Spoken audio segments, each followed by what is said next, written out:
May paglilinaw ang isang immigration consultant sa Postgraduate Work Permit o PGWP ng mga international students sa Canada. Marami na daw po kasing nalilito sa mga pagbabago sa immigration rules tungkol sa PGWP. Narito ang report.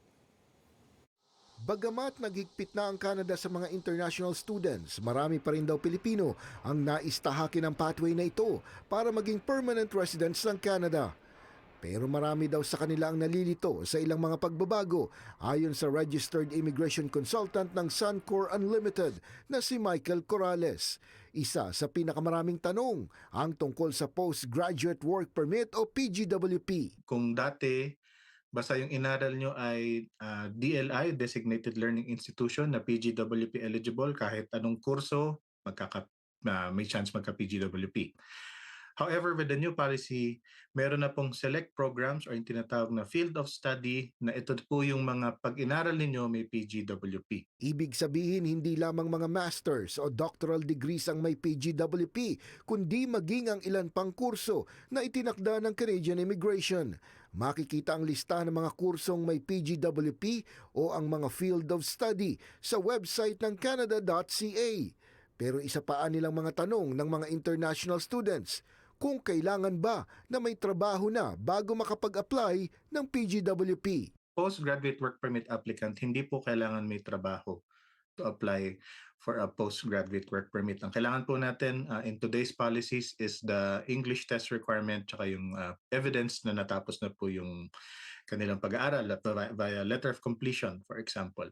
Ayon kay Corrales, hindi rin requirement na ang trabaho ay may kaugnayan sa tinapos na kurso sa Canada.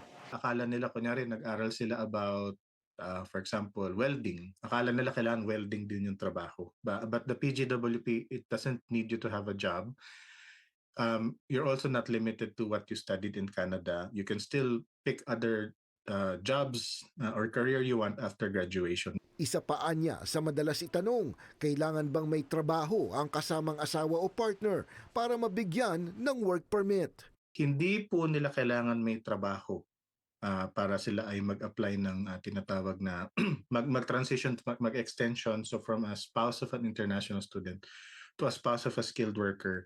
However, meron pong specific list ang gobyerno for Tier 2 and 3 jobs na dapat yun yung trabaho ni primary applicant or the postgraduate work permit holder. Kung Tier 0, Tier 1, no questions asked, you are qualified to extend your partner or your spouse. Pero kung Tier 2 or Tier 3 trabaho mo, meron pong specific na listahan ano yung pwedeng mag-qualify para ma-extend si OWP. Makakatulong anya na sumangguni palagi sa canada.ca o di kaya sa mga registered immigration consultant o lawyer nang hindi madiskaril ang planong pamumuhay dito sa Canada.